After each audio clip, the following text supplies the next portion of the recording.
Yes, this is the way it was. The three of us besieged in the college library. Then suddenly to find out that one of us is a traitor.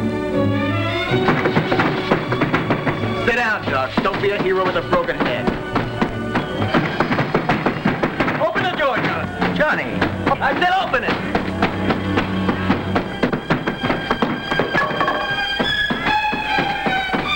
Sorry, Johnny, but I couldn't see you becoming a part of that wrecking crew.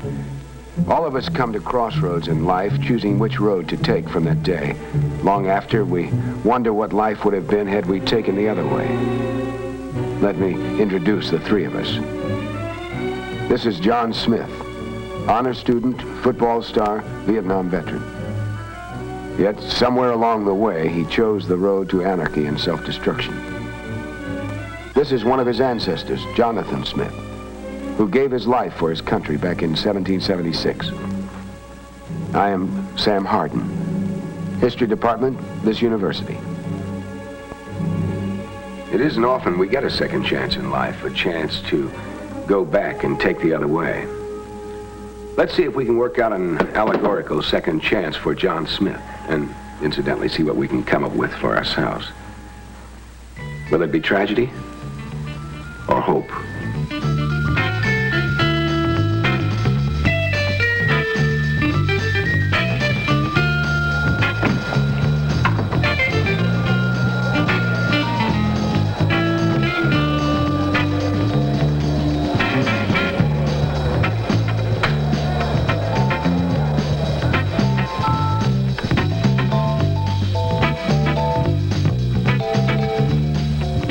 To go back a ways, back to when John Smith came in here tonight, we had reason to think he was here to protect the valuable medical books from the rioters. Imagine the shock when we find he's really here to let the rioters in. Now, why should a normally decent, normally intelligent young person like John Smith choose the road to communism over America and freedom?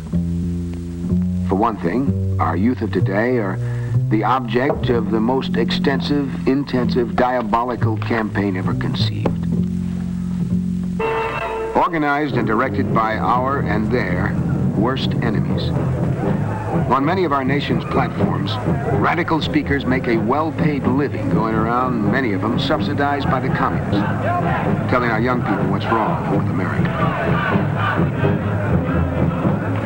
On such a platform, we have seen many self-proclaimed communists and revolutionaries, radical spokesmen for various groups and professions, and sometimes even prominent political figures, all joining in a movement with which the subversive communists plan to destroy America.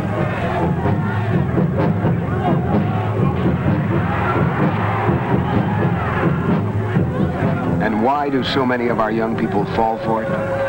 Some of it, of course, is mass hysteria, not stopping to think things through. Not stopping to analyze the character or the motives of who's talking. A typical line from such rabble-rousers is, if America don't come round, America should be burnt down. Why do they swallow a line like this? Well, they think they want to be different. They want to do their own thing, lead their own life, which too often means wreck their own life. It is true there are things wrong in this country. There are social and economic inequities. They are being leveled off more and more all the time. But not by scenes like these. And not by our friend John here, so far. In fact, he's a prime example of what's wrong today. To begin with, he's a victim of irresponsible parentage. He has missed the stabilizing influence of a good home and religious upbringing. He has been listening to the wrong people. He has gone in for drugs, loose morals, and wanton destruction. He blames it on what's wrong with America. Well, maybe it's time some of us should start reminding him what's right with America. Hey, what's going on here? Excuse me, Johnny. I was just, I just can't get over it. When I think of the tallow candles we had, and now this electricity, Electricity. Well, that's what I say. There's electricity. And all the other things you got. I'm glad I come back to see him. Well, like I told you, we've been hearing things in the spirit world on how this country's going to perdition in a handbasket. Well, now that I see what our country's become, in spite of her shortcomings, well, I might be old-fashioned to say this, Professor, but, daggone it, Johnny, I'm going back to being proud of America. And just ignore the things that are wrong, right? I didn't say that. You're not listening to me. No, but that's part of the attitude, Jonathan. It's part of being the radical. I mean, even in your day, you must have heard, there's none so blind as he who will not see, and none so deaf as he who will not hear. Oh, yeah, I suppose so. Well, our friend John here, your descendant, in that one sentence he has illustrated the two basic tenets of being the true radical. He takes what you say, and then deliberately he twists it around. And then he accuses you of doing the very thing he's doing himself. He is? Don't listen to him. He's only trying to confuse you. He is.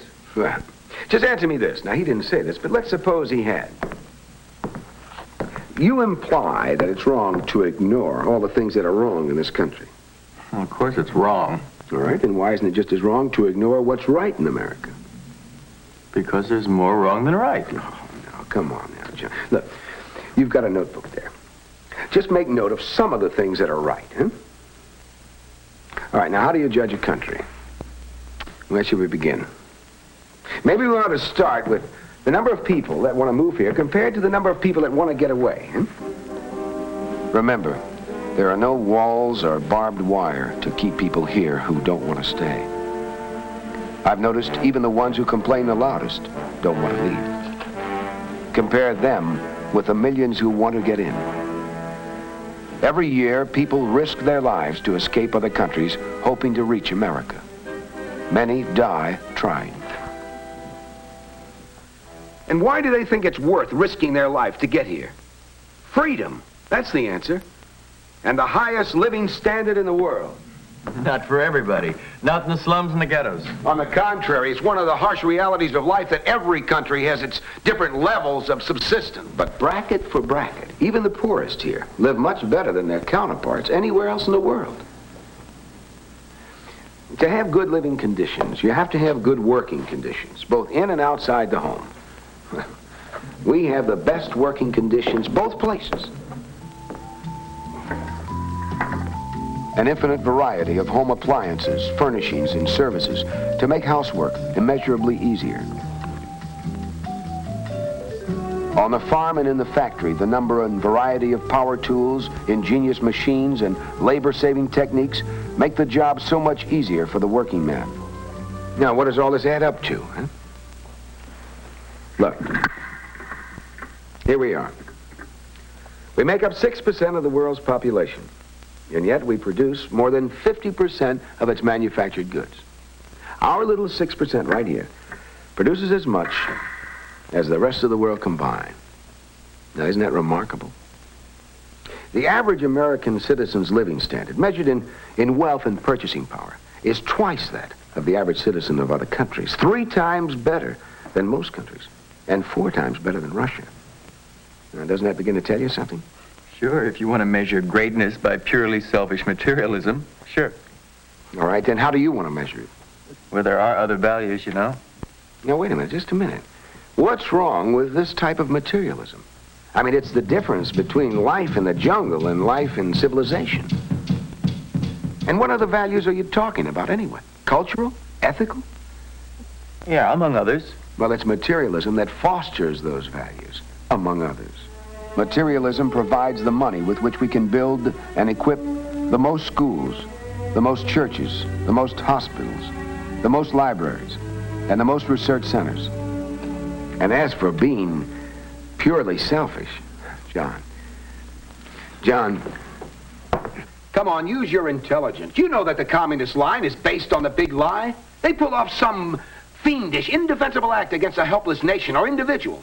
And then they shout down world criticism by pointing at us and calling us capitalistic aggressors. For example, they suddenly attack Hungary. America protests, whereupon they accuse us of imperialistic provocation. Or another example. There's an earthquake or other catastrophe, perhaps in a communist country. Because Americans believe the cry of a child is as pitiful in a communist land as anywhere else, we rush great stores of medicine, food, and warm blankets to the stricken area. And what do the commies do? They remove all USA identification and replace with communist labels before distributing them. Then set up the howl that America is selfish for not helping more.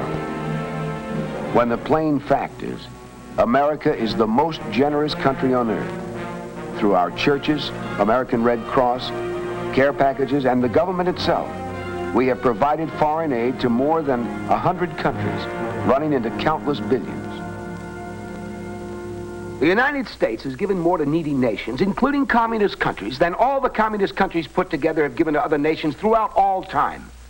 Now, sure, of course, they're going to say that we're selfish. That's the way they operate. And others just parrot the communist line. On the other hand, outright gifts are only one way America aids other nations. As we constantly raise our standard of living, the spin-offs raise standard of other countries. America is the world's greatest inventor and perfecter. Now, Jonathan here seems to like our electric lights. I surely do. But then I like everything I see. Well, I think that makes a very good example. I said we were inventors and perfecters. Now, we didn't invent electricity. But the basic facts of electricity were known some 2,000 years, even before there was an America, by scientists in Greece and in England and in Germany. And for 2,000 years, nobody knew what to do with it. It remained for Benjamin Franklin to harness it. And his inventions were the basis from which later Americans invented and developed the electric light and the telephone, intercontinental radio, motion pictures, television, and so on. Hello, my honey, hello, my ragtime gal. My baby, send me a kiss by wire. Other Americans have given the world the automobile, steamships, trains, planes, refrigeration, and the mechanized home, factory, and farm, and most of the medicines now used around the world. Again, some of these were known, or at least suspected in rudimentary form, but it remained for America to really develop them and give them to the rest of the world to enjoy. And mind you, John, America is only 300 years old, really just 200 years old as a nation. And yet, these 200 years, largely due to America, has seen the development of mankind as a whole increased astronomically over all the thousands of years before that put together. Now tell me, John, what does this country have to do to rate your respect and admiration? May I say something? Sure. Well, it's done me a sight of good coming forward in time like this, to see how wonderful things have turned out. But I wish I could take you back with me, back in time. Back those 200 years when we were starting as a nation. I wish you could have seen this country then. Oh, it was pretty. Wild, but pretty. All woods and streams and hills and valleys, with patches of little farms. At first, most of us lived on farms. Because homes were scattered, each family was closer together. And because we lived so close to the land, and close to the seasons, and growing things, well, maybe it helped us feel closer to God. Oh, it was back-breaking work, farming those days. When I see how farming is done today, whoo-hee, it's hard to remember our first scratchings of the earth with the end of a stick. You just can't believe how much easier it's made the work all over the world. Because of mechanization in this country, only 5% of our people farm anymore. Yet the nation is the best fed it ever was, and we supply a lot of food to other countries. Of course, while better farm tools solved one problem, they raised some new ones, too. Farm workers were freed to go into other kinds of production, and other production was sure needed.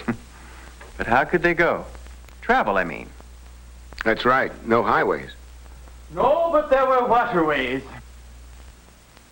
Ahoy, mates. I'm interrupting something, I hope. Jack. Ah, there you are, Jonathan. Gentlemen, this is Jack. Captain Jack Smith. This is Professor Haddon. Ah, Professor. Hello, Captain. Well, is this himself? It is. Here's another one of your ancestors, Johnny. Captain Jack Smith. What ho, Johnny? Hello. Oh, and a fine broth of a lad he is. Begorra, Johnny, we could have passed for twins, couldn't we now? Except for me Irish mother, who gave me this red hair. You're John Smith? No, no, 200 years before me he was. I'm Captain Jack. Captain Jack was with Rabbit Fulton. Were you the captain of the Claremont? No, but I was aboard it. Toot Fulton and I grew up together. Toot. Well, that's what we called them, us Pennsylvania farm boys. Toot was all the time dreaming up something. I mind the time he was 13. He fixed up a paddle wheel to our fishing boat so we wouldn't have to row it. He'd sit in the stern and go, toot, toot.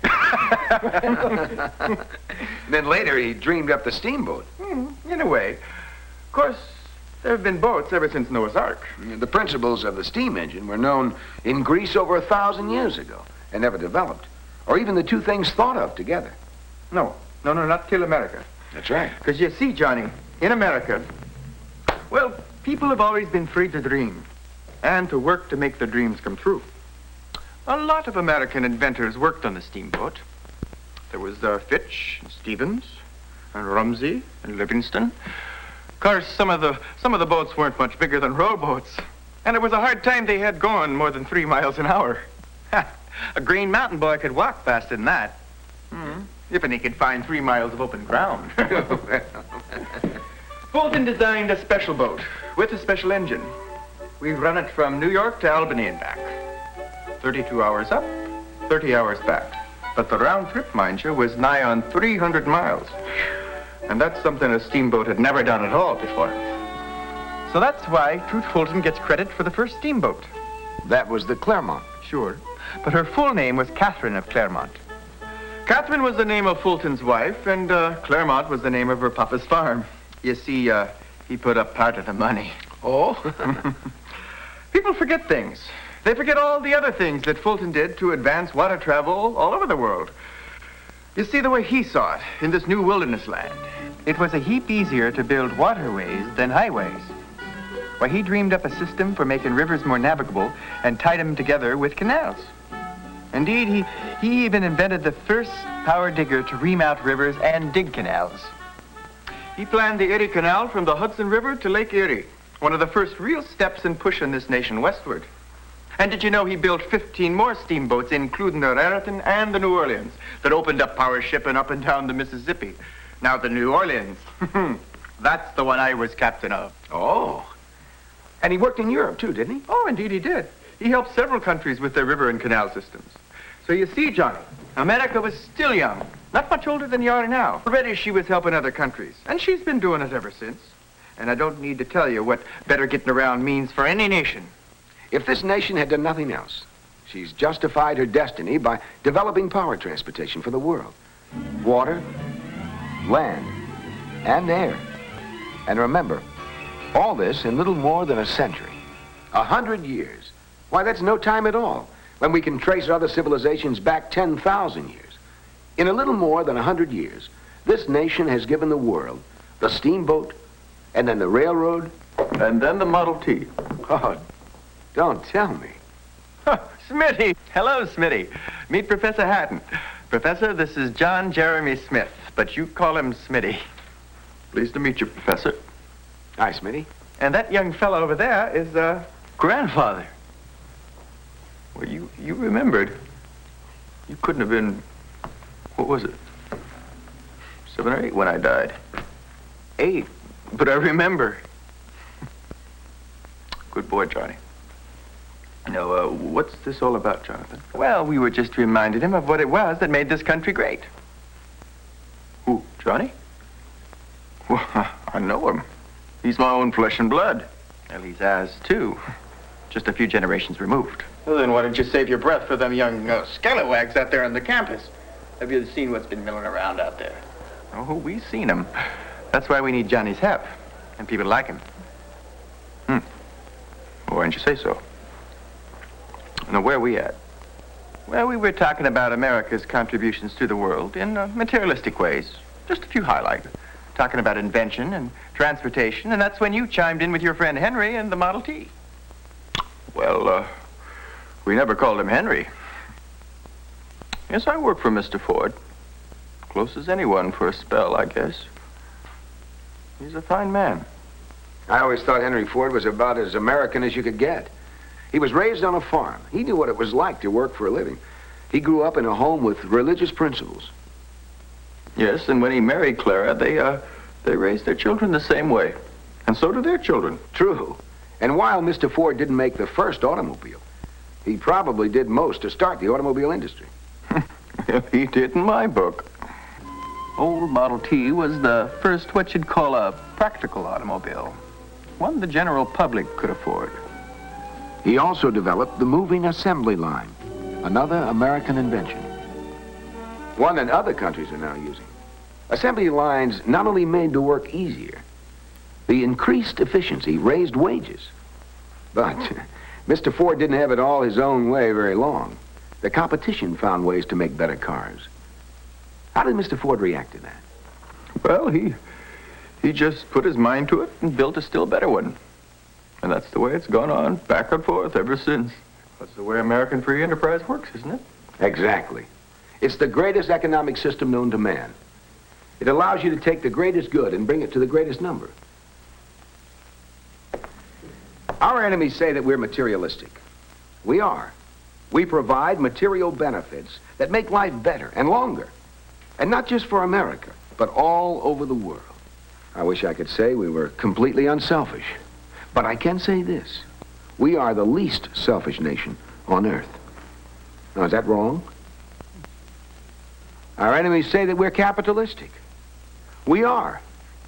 But you need capital to build schools and hospital and industrial plants, to lighten labor. The last time I was in Detroit, I was in the Ford plant. It could have been General Motors or Chrysler, but it was Ford. I saw a huge press stamping out fenders, and I asked the foreman, how's it operated? He told me, the man pushes the button, and the conveyor carries them away. well, how much does a machine like that cost? $500,000. Just one machine? Just one. Of course, not many machines cost that much money apiece. But in all American industries, nationwide, the average cost of power tools and equipment and inventories was more than $35,000 per worker. Now, American industry has put up that capital so that they can produce more and better goods, less laboriously, and in a competitive market, so that more people can enjoy more and better products. Now, that is the American capitalistic system. Is that wrong? No. Then what is wrong? That's wrong. You gotta go out there and put a stop to that foolishness. You think we can do it alone? Well, we'll never know till we try. You're not alone. I've fought for this country once, I can do it again. I may be a spirit, but this old musket's solid enough. Those is captain's bar picora. Oh, sorry. It's the best I could find. It's a little crooked, but I'll straighten it out on somebody. How about that, Doctor? That's quite a family I'm from, huh? Yes, and it's quite a country they've helped build for us. Yeah.